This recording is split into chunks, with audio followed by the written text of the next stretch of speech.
Good day to you. Happy New Year. We closed out 2024 with a really nice win by the Mizzou football team in the Music City Bowl yesterday. And before we get into some of that, and I'm going to talk a lot about Brady Cook and the career he had and try to put it in some kind of perspective. Just wanted, again, to wish you all a happy new year. And more than that, just thank you all for your support, for everyone who has subscribed, everyone who has gotten the word out, everyone who has left comments, everyone who, has challenged me, which is always healthy and I appreciate it. Just don't get your feelings hurt if I clap back. That's kind of how it goes, right?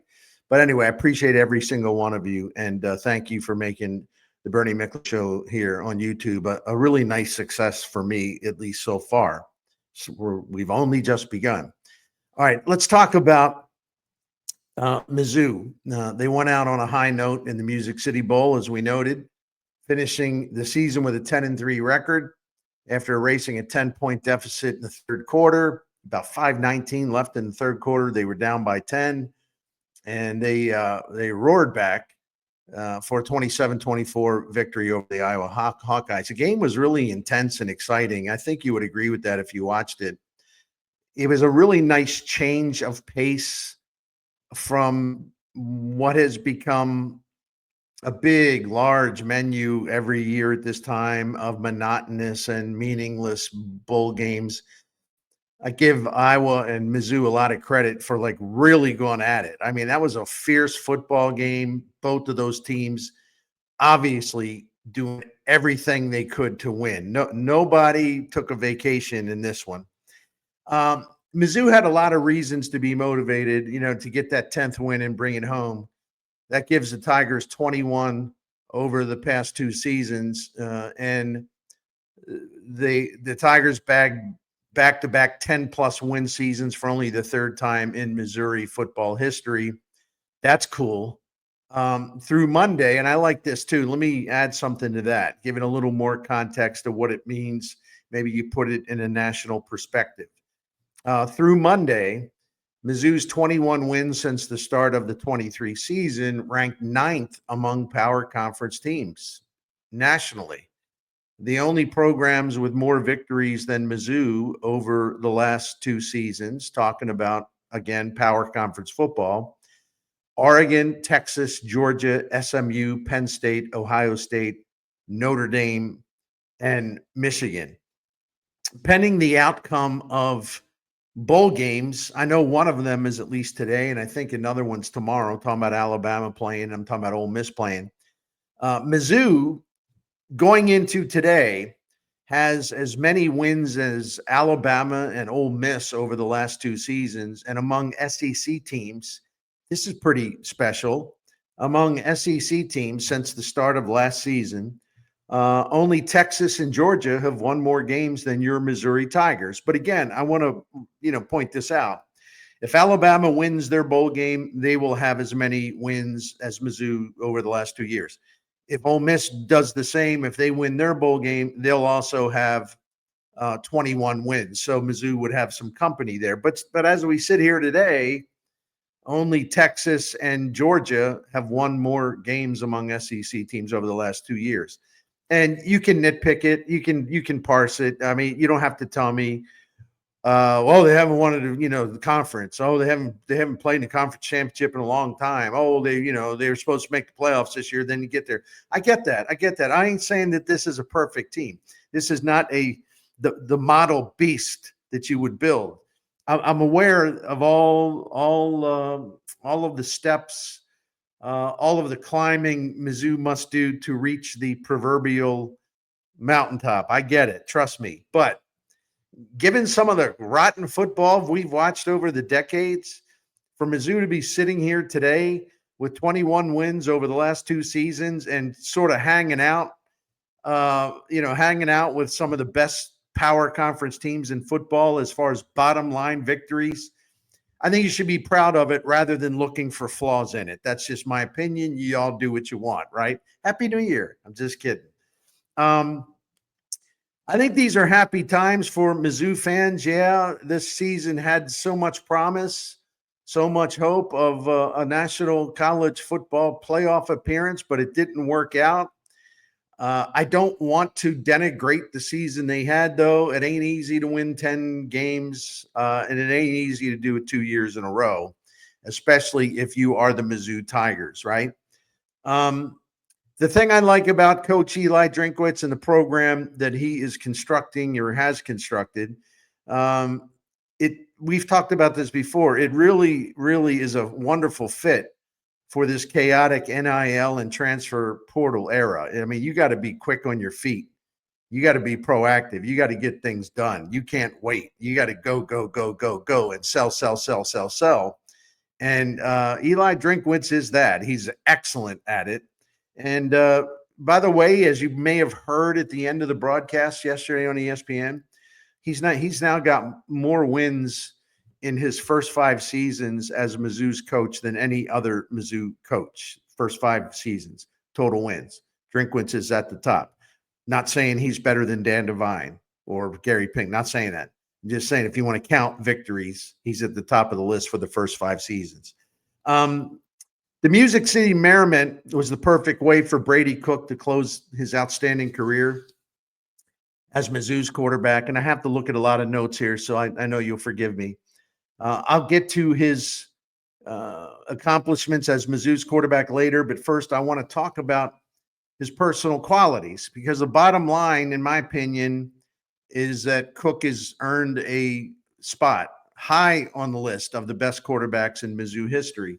Now, some of you say, well, Bernie, I appreciate the fact that you're honest and with your statistical and analysis. Sorry. And, you know, I know a couple, 3 times this year, and I've seen you write it. You were talking about Brady Cook's lack of accuracy. You were talking about the lack of the deep ball accuracy and all this stuff. So are you flip-flopping? No, I'm not flip-flopping at all. In fact, this is the point of doing what I'm about to do, because Cook's performances weren't always smooth or efficient or beautiful in that textbook quarterback John Elway way. You know what I'm saying? You know, nobody's saying he's Dan Marino, right? But here's my point. You know, Missouri fans, including me, raising my hand, we got impatient with his ups and downs and some of his inconsistencies. Some of us spent so much time nitpicking his flaws and looking for the stuff that didn't go as great as we wanted it to, or as good as we wanted to. We kind of missed all the attributes that made him a really special figure in this stage of Mizzou football, these last couple of years in particular. It took me, and I'm sure many of you, longer to come around. And listen, I don't think there's one person out there that's rational or reasonable that ever had any gripes about Brady Cook, the human being, right? And I'm going to get into that, right? Whatever criticisms we had were, for the most part, constructive, but also just dealt with bottom line performance issues, right? And it's true that the deep ball was never what it could have been with him as the quarterback. But once again, when we look at that stuff, we're kind of missing a really outstanding human being, an outstanding leader, an outstanding competitor, and all these tremendous qualities. We're missing those things, you know, to kind of elevate the stuff we thought, you know, just wasn't up to the high standard. You know, some of the accuracy stuff, the deep ball stuff, as I've explained. And I think it's always important when you look at a person's body of work, it's really important to take in the whole big picture, not just focus on just the positives or just the so-called negatives, but look at it through a wide lens and grasp the enormity of what someone has accomplished, right? That's what I'm doing here today. I don't know that we fully appreciated Brady Cook maybe the way we should have, but I think that's the point of a body of work. That's the point of analyzing a career now that it is over, right? Then you can take in all of the different factors, you can take in all the different elements, and you come out with a record. You come out with a personal record of performance, team record of performances, and all that this individual put into it. So let's go through this if you don't mind. Brady Cook competed, man. Man, did he compete. He competed like crazy. He competed like his hair was on fire. And at times when he had his helmet off on the sideline, some of those TV shots where they pan in on him, they zoomed in on him. Cook's red hair actually kind of looked aflame, right? As the kids would say, Cook has that distinctive TikTok hair. You say, what the heck is that? Oh, I'm here to explain it to my fellow old timers. TikTok hair would be, just cracks me up. Short on the sides and piled high and fluffy on top. That's Brady Cook's TikTok hair, right? And that's not a diss, man. It's a good look for him. And when we talk about his hair being on fire, man, that hair certainly was distinctive. There's so much to love about Brady Cook. He competed like his hair was on fire. He competed like a madman. You've heard of the All Madden team, of course. I'd say Cook is in contention to be the starting quarterback on the All Madman team. And madman in this term or in this context is a high compliment. The dude was a maniac as a competitor. He was a madman. So I make him my all madman quarterback, not Madden quarterback, all madman quarterback. Brady Cook got hurt. He got hurt a lot. We will never know the full extent of his injuries or the kind of pain he played with. How many injuries? I don't know. There's a long list of them. The most prominent being a torn labrum. That's in his throwing shoulder in 2022, when people like me and many of you really didn't like the way he was playing because he couldn't muscle the ball downfield. We didn't know he was hurt. So I think we get a mulligan on that because Mizzou didn't reveal until well after the season that he would need to have surgery on that shoulder, and it had bothered him all year long. It's not an excuse. It's just a reality. But we didn't understand what he was dealing with during that 2022 season. There's the famous ankle angity in this year's Auburn game, now forever known as the hospital game because of the way Cook got carried to the hospital across the street from the stadium in the back of a truck.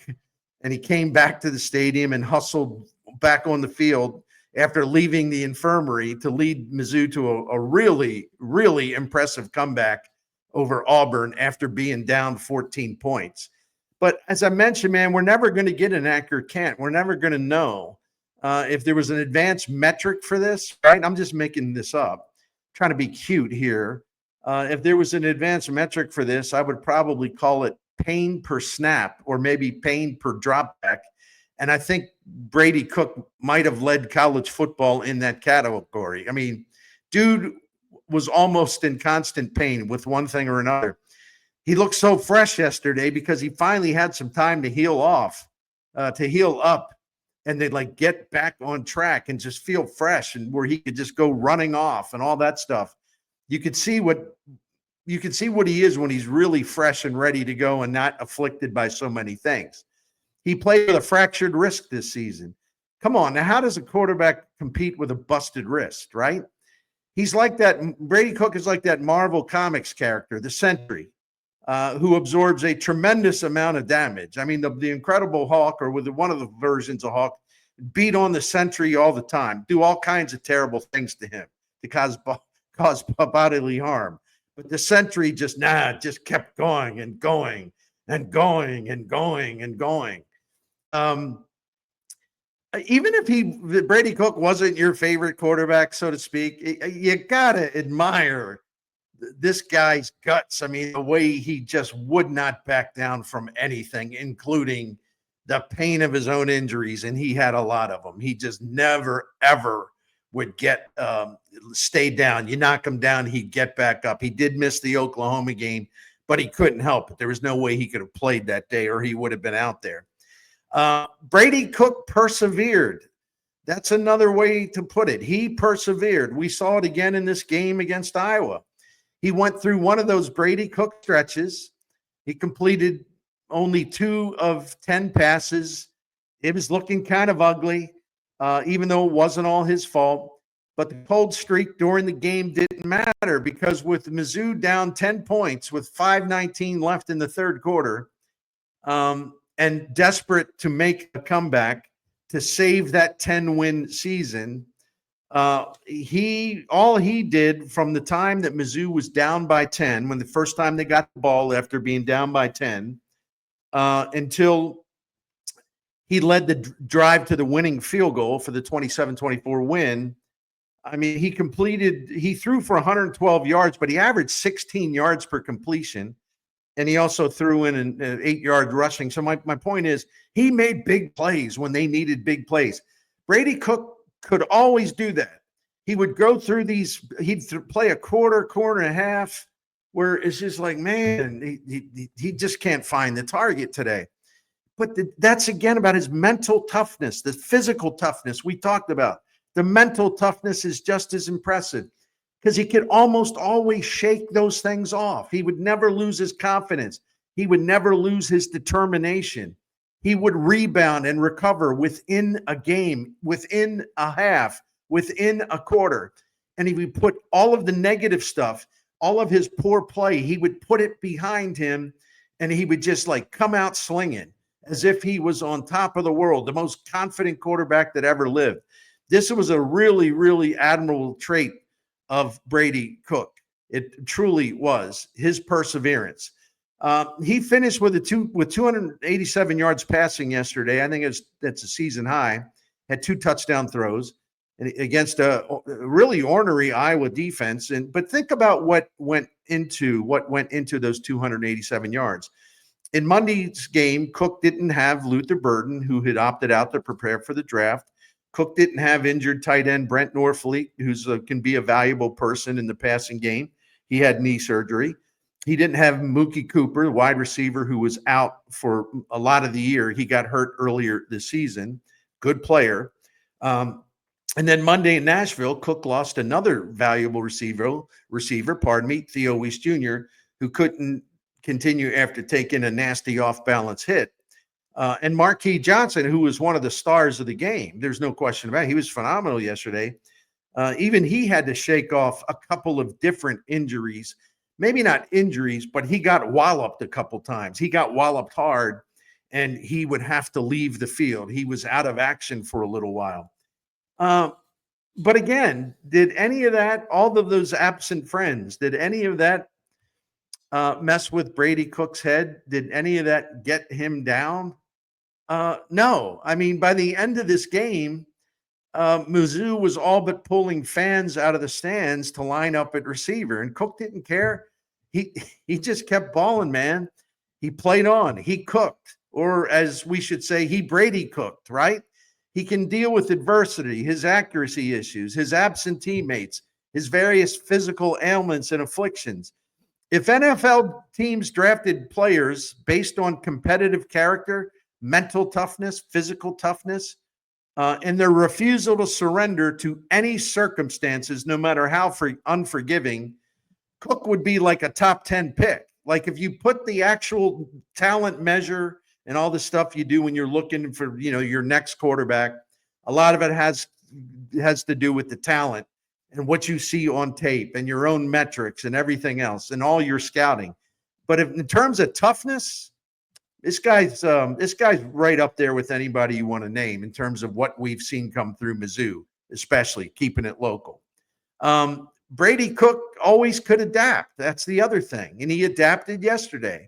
Against Iowa, Mizzou could not get a traditional ground game going. No problem. Brady Cook, he just created his own ground game. He became the Missouri rushing attack. He gained 65 yards on his 8 actual runs. By that, I mean, you don't count sack yardage, and you don't count that one busted play that, technically speaking, went as a loss on Brady Cook. The one where there was a miscommunication. The ball went out to the sideline. Nobody was there. It technically, I guess, was a lateral. I didn't include that because that was not what we're talking about in terms of rushing, because he didn't even rush the ball on that play, right? But when he actually ran the ball 8 times for 65 yards, whatever that team needed yesterday, Cook provided. He led, And boy, what a great leader he has been for the Mizzou Tigers. I mean, no disrespect to several other Mizzou quarterbacks that I could name, but over the last 25 seasons of Mizzou football, if I had to pick the three best leaders at the quarterback spot, and feel free to disagree, I'm just telling you how I feel. I'd say the three best leaders at that position for Mizzou over the last 25 years, Chase Daniel, Brady Cook, and Brad Smith. I'd put Chase Daniel first, probably put Brad Smith second, but Cook is in the top three. There's no doubt in my mind because we're talking about leadership here. This isn't about 40 times or, how long, when you put the ball in the air, how far you can throw it or any of that stuff, right? We're talking about leadership in this case. And this has nothing to do with personal stats or awards. It's about motivating teammates, establishing a standard for competitiveness, curating a team culture. And boy, did he do that. He played a major role anyway. And by leading by example with dedication and determination. I mean, that's a whole big sack of intangibles. And he brought that to the Mizzou program. Hey, and Brady Cook won. Not just the Music City Bowl, which of course he helped win, but he won a lot of games. And in many instances, Cook won a lot of games by leading the charge for a bunch of impressive comeback victories. In games against FBS opponents over the last 2 years, so this doesn't include the blood donor games, and I also tossed out a couple games where technically they were comebacks, but listen, you fall behind 3-0 early in the first quarter and win. I'm reluctant to call that a comeback. All right. I'm trying to be a little discerning here. So throwing those things out and including FBS opponents only, Cook was at the controls for 11 comeback victories over the last 2 seasons.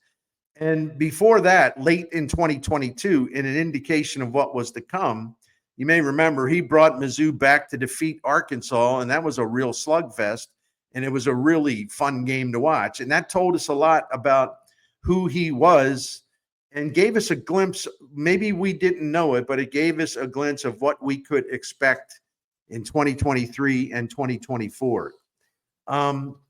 Brady Cook, however, produced numbers. I talked about all the intangibles, and there are so many great intangibles.